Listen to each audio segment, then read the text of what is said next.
Grab Life by the Goals is the podcast for passionate badasses to get inspired, activate their potential, and crush their goals. In a nutshell, we do big shit around here. Whether you're looking to disrupt your career, start or grow a business, or simply have a more kick-ass life, you're in the right place. Come to be inspired, find your swagger, dream bigger, and take actual steps to level up your life. All with a side of real talk and raunchy humor. I'm your host, Lauren Widrick. I'm a life and business coach, and I'm right here on the roller coaster with you. Are you ready? Let's do this.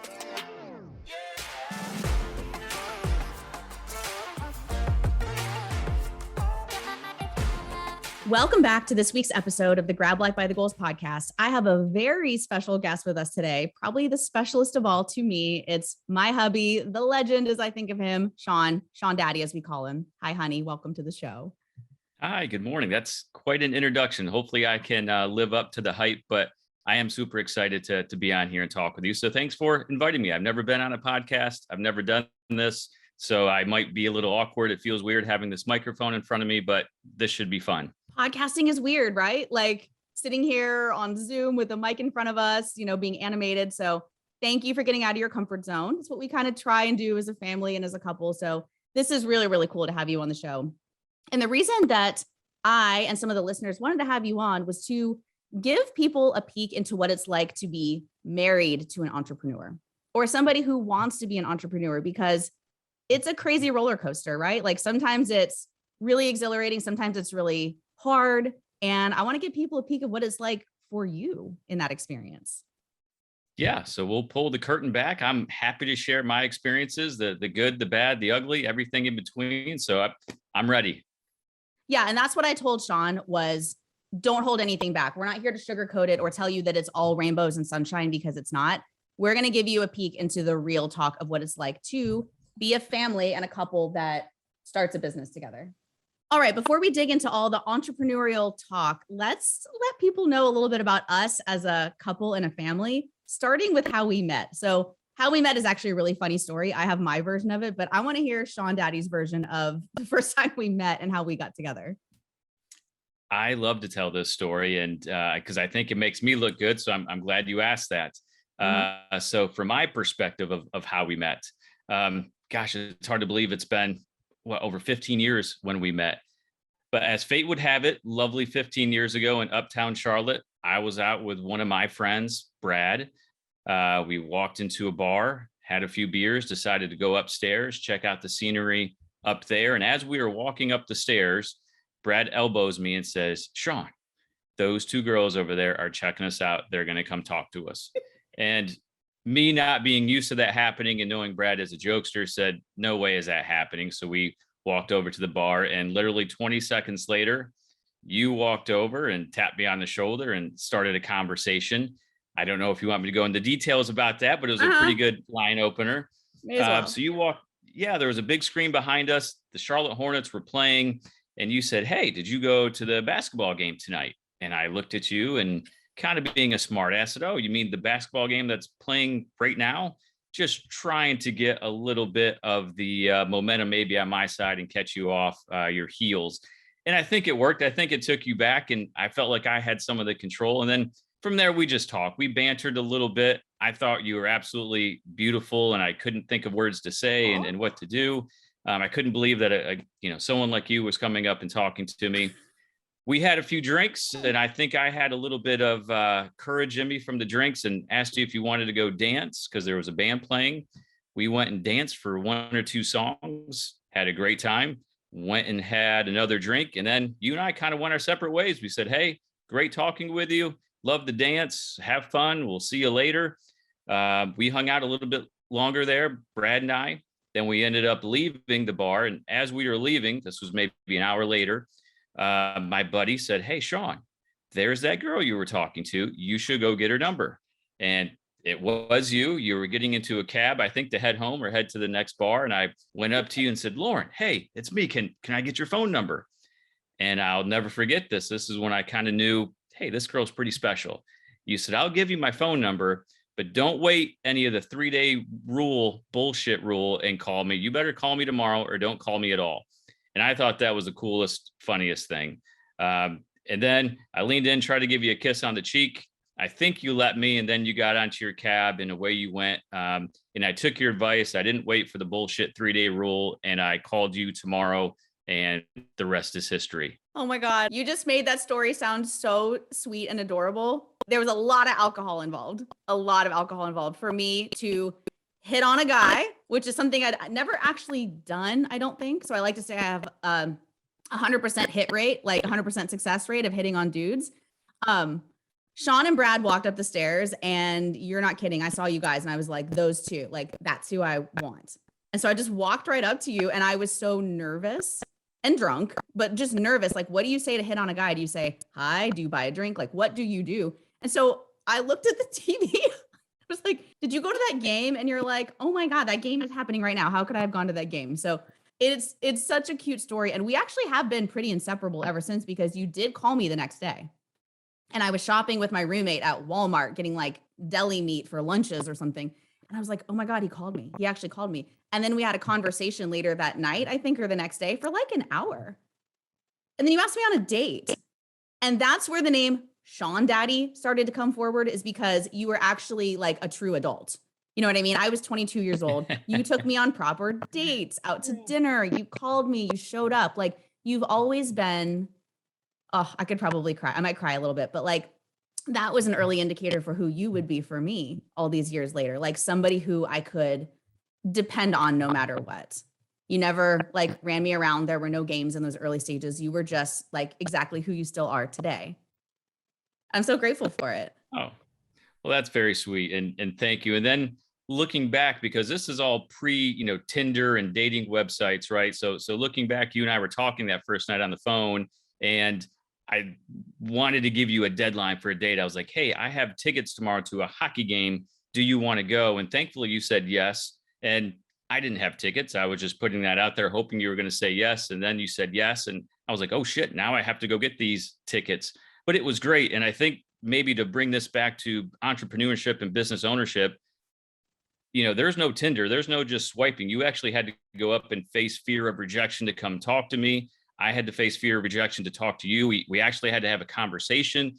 So there was some fear there. We're putting our egos on the line, and possibly failure. And now I think a lot of people, they don't have to do that. They just, you swipe. And if someone swipes back, hey, it's a connection. There's no talking. There's no getting rejected. And it's a different world. And maybe I'm sounding like a boomer, but it's just a different world than what it was 15 years ago.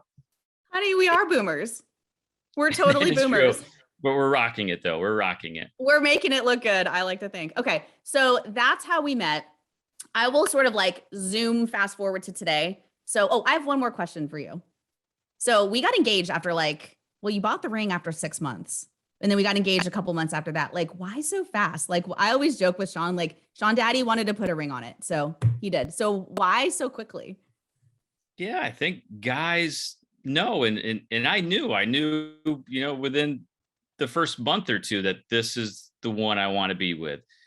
Maybe it moved quick, and it's not everyone's cup of tea, right? Everyone's on their own timetable, but I knew what I wanted, and I went for it. And again, I put myself out there. You could have said, no, we're moving too fast. Let's just, see where this goes. But I saw who I wanted, and I was going to go do whatever I had to do to get her. That's the damn truth, right? And you did. And I did too. I wanted it just as badly. Sean bought the ring, and I knew he had bought it, and it was sitting in his nightstand in his apartment. I used to try it on and be like, oh my God, when is this going to go down? I was 23 years old, which sounds so young now. Like, we always joke if our daughters try to get engaged at 23, we would tell them to wait. But it worked out perfectly. And it's so funny that we were kids, right? We got engaged after 6 months of super fun, drunken dating. Who would have thought that it would mature into this really, frankly, effective partnership? You know what I mean? We're here now 15 years later, and somehow along the way, some of it's intentional, some of it I think is good luck. We have become aligned around a set of common goals for ourselves and our family. So I'll fast forward us there in just a hot minute. So we got engaged, we got married, we lived in Uptown Charlotte, we moved to the suburbs in a townhouse. We had our first kid, Dylan, in 2012. moved to the further suburbs, Fort Mill, South Carolina, into our dream house, had our second kid, Sloan, in 2016. And during that year of 2015, 2016 is when I decided, I got this harebrained idea to launch my business. And so I want to ask you, that's my next question for you, Sean, as the hubby of an entrepreneur. What was that like for you? Because for the prior, I don't know, 10, 12, 13 years, I had been in banking in a corporate job with a nice stable income, stressed out, not loving it. But I came to you and was like, I think I want to do this crazy ass thing. I think I want to start a business, and that business is life coaching. And who the fuck even knows what that is? Yeah. What was that like for you when this idea first came to the table? So let's talk about fantasies. Those dark, dirty little secrets in the back of your mind that nobody knows and you never talk about. I know what your fantasy is. It is slapping a resignation letter on your boss's desk because you started your own business and it's taking off. Does that thought turn you on just a little bit? If so, I want to talk to you about Slay Your Side Hustle, which is my signature 90-day program to go from business fantasy to cash flow, your first paying client. This program teaches you literally everything you need to start a professional business, from products to pricing to marketing to sales to operation to legal to client care. It's literally the entire playbook. And you get a squad. You get a ton of partners who are with you along the journey and balancing the same exhilarations and fears that you are on the business building journey. The next round of this program starts on April 4th, 2022. And you get 12 field-tested training modules, weekly group coaching calls, and a robust, mighty network to stay connected to your team in between the calls. It is a proven system that works. If this is turning you on, I want you to go to laurenwidrick.com/slayyoursidehustle for full program details and to register if you're ready.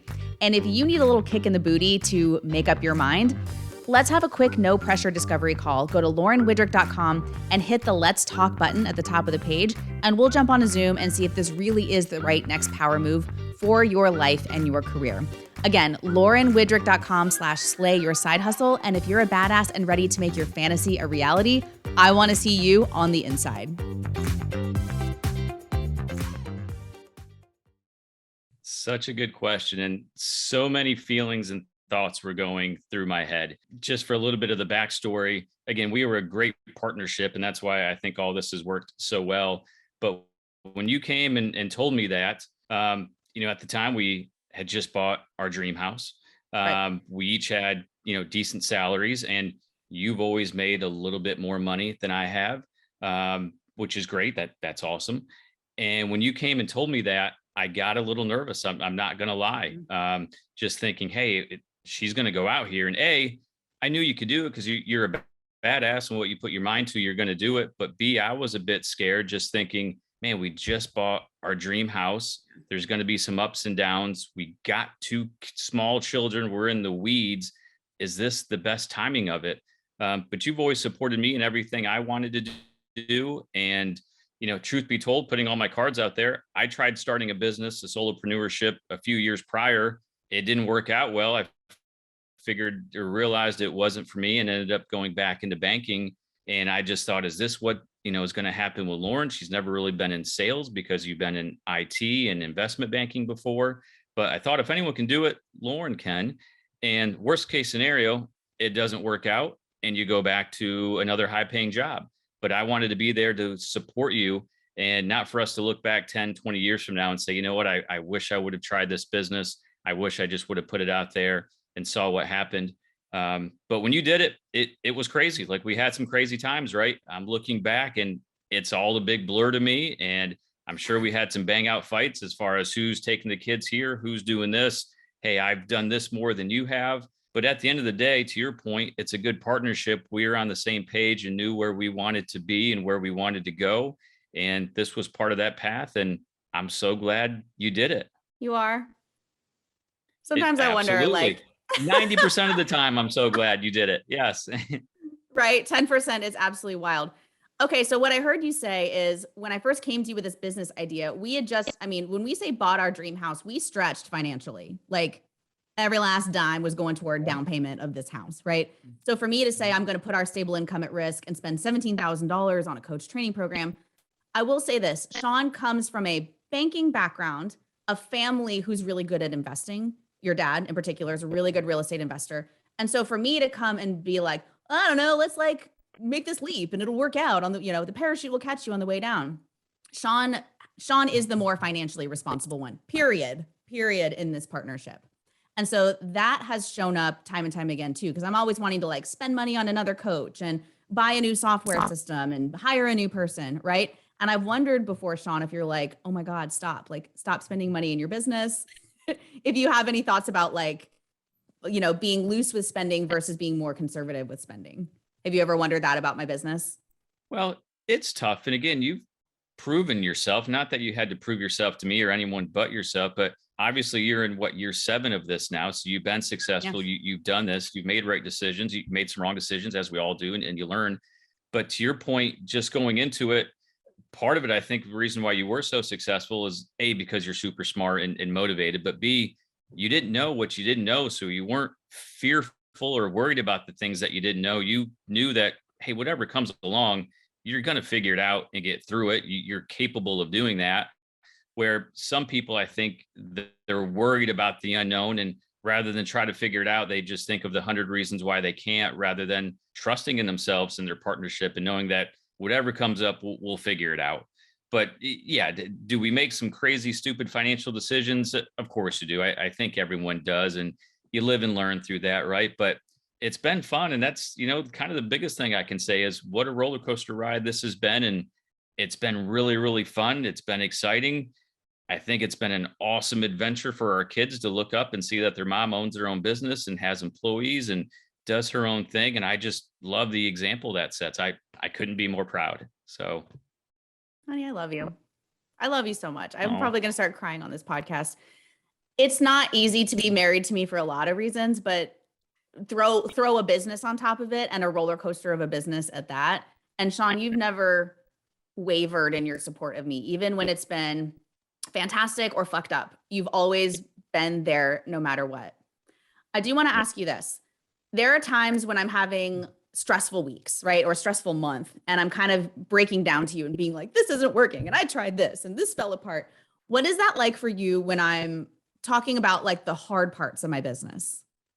Yeah, another great question. And again, I just spewed a bunch of, I just Jizzfest loved all over you, which is great. And that's really what it has been most of the time. But to your point, it's not always like that. There is a lot of hard parts. And to your question, when you come and ask those questions and you've had a tough day or a tough week and you're dumping all that, it's completely fine. I think I could always do a better job of being supportive or listening, but it is a fine balance between a spouse, listening to you, where I want to listen and let you vent.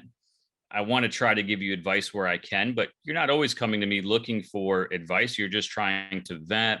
And I think for both of us, it's hard to balance that as far as how much we say, and do we have the spouse hat on, or do we have, hey, here's a business advice hat that maybe you should look at? So that's always for me just the tough part and the gray area as far as, are you coming to me as Sean, your husband? Or are you coming to me as Sean, the business person? Or are you coming to me as Sean, your HR person this week? And it's just tough. And then, also I always think my advice is wonderful, right? And so when you don't always take it, sometimes that's a hit to me. I'm like, oh, why didn't she listen to me? Which is fine. Again, it's your business and you're going to do what you do, and not that you always need to listen to me. I think you always do the right thing, and you get advice from a lot of your mentors and coaches and other people that you trust. And then your business best, and then you come up with a solution and put that in play. But for my part, it's just tough to figure out what hat am I wearing at that moment, and how supportive do I need to be, or how helpful do I want to be?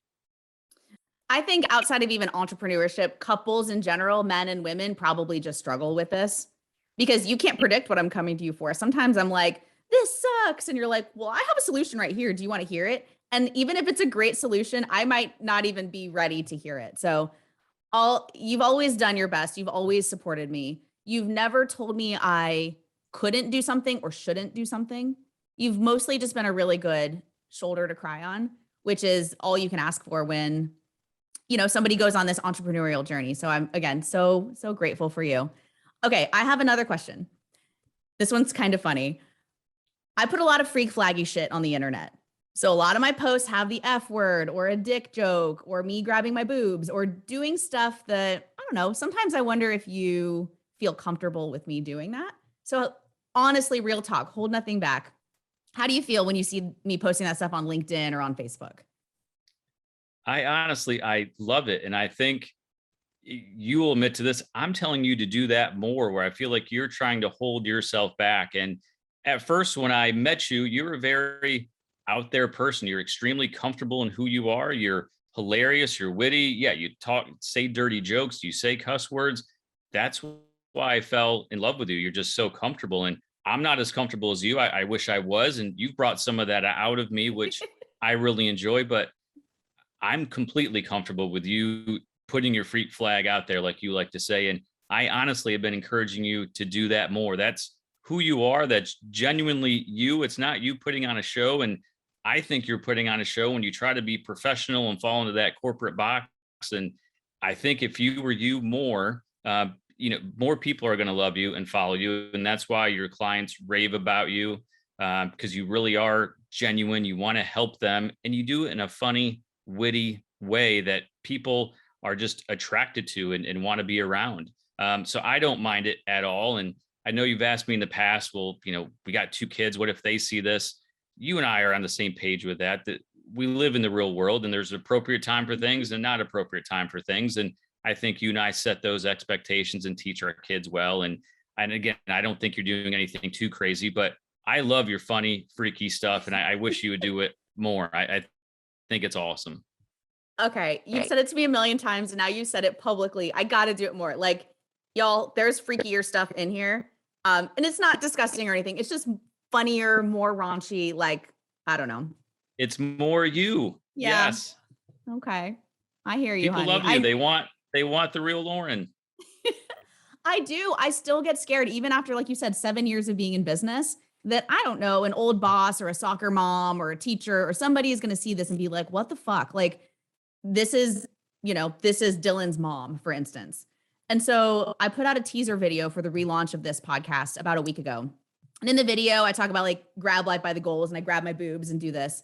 And Dylan is on Instagram. So she saw the video and she goes, mom, oh my God, mom. And then I actually caught her rewatching the video kind of like over and over. And then she asked me a couple questions about it. And I was like, well, mommy relaunched the podcast. We're trying to be more authentic, and had a conversation about authenticity. So I don't know, like whether or not this is a good parenting move to let your kids see you grabbing your boobs or making jokes. I think they're going to be pretty well adjusted. I hope, right? We're going for well adjusted here. Yeah. Well, 2 things there. To you, your daughter's watching that. She's seen you do a business and doing marketing, and that's funny stuff. There's nothing inappropriate there, but how cool is it that you then get to sit down and have a conversation with your daughter about some real life stuff? You get to talk about your business and marketing and what that is, and when you shouldn't say or do certain things. And just, she looks up to you, just as a superhuman person. She looks up to you, and I think A, that gives you some more quality time with her as well, and B, look what the example you're showing for. She's going to be a badass business owner when she gets older as well. Yeah. And then B, with the freak flag thing, we've talked about this before. It's not going to be everyone's cup of tea, and that's okay, because you're not trying to please or help everybody. Most people are going to be attracted to it, and the ones that aren't a fit for it, it's not a fit for, and that's okay too.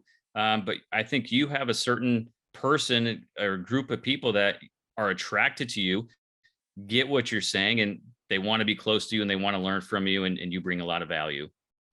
Oh, it's true. I do teach this to my students, compel and repel, right? So compel the people that are into this stuff to take action, to move toward you. And then you might repel the rest, and that's actually okay.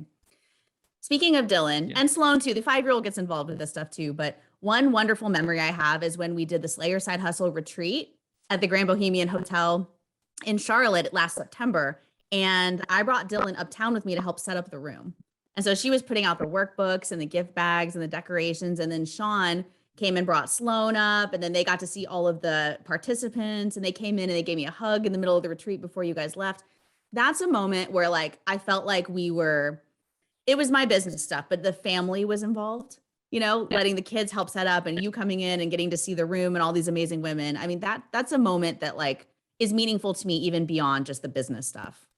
It's moments like that that, yes, bring it all together. Like, it's great that, Yeah. yes, that it's the business and you're helping these other incredible women and business owners, but yeah, that we get to bring our family and be involved. And yeah, our two girls get to watch their mom just like kick ass and do these things and be around other, business owners and women. I think it's just a phenomenal example for the kids. And I think they're having a great time with it as well. Oh, mom and dad, mom and dad. I should point out, do you remember this, honey? Like right before the pandemic hit, we were talking about ways that you could come like work for the company. And then obviously like COVID, all of our jobs changed, everything went nuts. Yeah. But I still dream of maybe you, maybe the girls, I don't know, like getting more involved in the business someday. That's in my future vision where we're like traveling the country together, doing these events all the time. It's like on my vision board. I think that would be great. And yes, we've talked about that. And then, yeah, kind of the world changed. But Mm-hmm. to your point, we just need to make a plan for it. And if that's what we want to happen, we can. But I think as the girls get older, we'll probably take that more seriously and definitely put that plan in motion. Because I know the girls want to be involved. They love helping you and working with you. Well, speaking of plans, that's actually a good segue to the next question I was going to ask you. Well done. Is what are some things we do as a couple to work toward our goals and better ourselves as a family? Great question. And it's funny because I don't think we do anything that different. But to your point, or just speaking of this, maybe it's because it's natural to us, Mhm. because I don't think all couples do this. But something that we've tried to do going back a couple years ago is, we've been taking this yearly goal setting retreat from some guys that I follow called the Real Estate Guys, where we go to this annual goal setting retreat every January. And for 2.5 days, we're just talking about personal goals, family goals, business goals. And you and I get pretty deep talking about it. Yeah. How do we want the year to look? How do we want to raise our girls? What are the priorities for us? What are we going to do to set this up? What are our financial goals? So we get a full weekend of talking about that and coming up with a plan. And then coming back just, everyday life, I think you and I do a really good job of just having those conversations at dinner, or just, as we're watching a TV show, all of a sudden, it will bring up something and start a conversation between us where for the next 15, 20 minutes, we're talking about, hey, how can we make this happen? What do we need to do to put a plan in place and follow through with it? And then you and I also, whenever we have a big money expense, like a penis pool or something like that, we fight it out for a while. Yeah. We have some hard discussions and arguments, but at the end of the day, we always seem to come up with a plan and make it happen. I think we have 100% success rate of when we say we're going to do something and put a plan in place, we've done exactly what we said we were going to do. So it's almost like you and I have this miracle making ability where we write down what we want to do, come up with a plan, and then we achieve it. So that, again, I don't know if there's a magic pill to it. It's you and I talking about it and putting a plan in place and then following through with it. 100%. If we have any weakness, it's not putting more plans in place, right? Because you're correct. Anytime we 100%. put a plan in place, and I think there is a little magic nugget that maybe the listeners can do. We have Wells Fargo as our bank. I like to create a bank account with a title of the thing that we want. So for instance, we had a little like separate bank account called Pool Fund. And we had a magic number. And we're like, when we see this number in that bank account, we can pull the trigger and break ground on the pool. And right now, I have a goal of redecorating our family room, and we don't exactly have the money floating around. So, honey, let's do this after this podcast. Let's go make the bank account called Furniture Fund and start auto transferring money into it so that shit becomes real. Because if anybody's a super manifester, it's Sean Daddy. So I don't feel like I'm a super manifester because I have squirrel brain. Like, I want this, just kidding. I want this, just kidding. I'm going to want something different. But when Sean sets his mind to something, it literally fucking happens every single time. So after this podcast, we need to sit down and have one of our little like goal setting sessions and be like, by when do we want the family room or whatever it is that we're working toward? And you're right. We do have 100% success rate. Sometimes it takes longer than we think it will. We started fighting about the pool like 5 years ago. And it took a few years, but thank God we waited because we were able to put in this dream lifestyle changer in our backyard. So yes, we go to retreats. We talk about it all the time. We talk about it with our girls. Dylan in particular, since she's 9, we talk about her goals with cheerleading and school and everything else going on. So I think goals, grab life by the goals, is part of the fabric of our family. Oh, last thing. Guess who came up with the term grab life by the goals? Sean Daddy. Do you remember? I do. It was one of those Yeah. conversations we were having in the living room about your business and what are we going to do. And we were just, again, spitballing for lack of a better term. And we came up with that where, it's a play on a pun, play on words. And I just thought that fit your brand. Never did I think it was going to stick, but you heard it and said it and your eyes lit up and I knew you were going to run with it and make it a success. I mean, who knew you had a marketing brain? You want to come be the head of the marketing department? Like Sean is, we call him the comedy sniper because he's so freaking funny, but it's not in the overt, like grab your boobs, make a dick joke way that I am. You will just come in with like a freaking hilarious one liner. And I think Grab Life by the Goals is a good example of that. We were just having like a nice night on the couch, drinking Coors Lights, and you were just like, I don't know, it needs to be funnier. It needs to be like grab life by the goals. And instead of saying balls, you said goals. And I was like, yes, like he got it. And it's stuck for like 4 years, babe. Yeah, I like that saying. We need to get some merch with all that stuff and maybe a tattoo with that. Yeah, we really need to take it to the next level with the marketing for that. Would you really tattoo it to your body? I would not. No. Let's start with a t-shirt. No, when this company launches Yes. a merch line of inspirational mugs and badass t-shirts and Grab Life by the Goals hats, you can be the head of that division because I don't know how to do any of that shit yet. Oh yeah, that can be Dylan's. That can be Dylan's business unit. I don't know what Sloan would do. She can just be like the chief comedy officer and MC of all the events because she is crazy. All right, let's end with this. What advice would you have for families or specifically the spouse of an entrepreneur for how to support them and stay sane in the process? That is another great question. All these are great questions. Maybe a couple bits of advice for both the spouse and the business owner. First, I would say is just do it. If this is something you've been thinking about doing, if you had an idea, you got to give it a chance, right? You have to put a plan in place and go try it. Otherwise, like you and I talked about earlier, you don't want to be 50 or 60 and sitting back and saying, why didn't I try this? You don't want to have any regrets. So A, do it, but B, before you just do it, you and the spouse need to be on the same page and know what that looks like because you're both going into that business, regardless of just one person's going to be doing it. You need that freedom fund. You have to know, okay, how much runway do we need to be comfortable? You got to have that conversation. And then at the end of the day, if you try it, and again, if the worst thing happens and you fall flat on your face, you can go back and get a job anytime. There's millions of them out there. People are always hiring. So you have a little bit of egg on your face, but you did what someone else was too scared to do. You took a chance and you tried. And guess what? If it goes successful, you're going to be living like the bomb Liberace. You're going to have a wonderful story to tell your kids. It's going to be a phenomenal roller coaster ride and just an experience not everybody gets to go through. So just do it if you've been thinking about it. I love it. See, comedy sniper, you're gonna be living like the bomb Liberace. We just watched the Super Bowl and saw Snoop and Dre up there. Oh my gosh, honey, I love you. That's such good advice. And I knew coming on here would help any listeners out there on the verge of starting their business soothe their nerves because that's what you are. You are ultimately like a calming force in my life.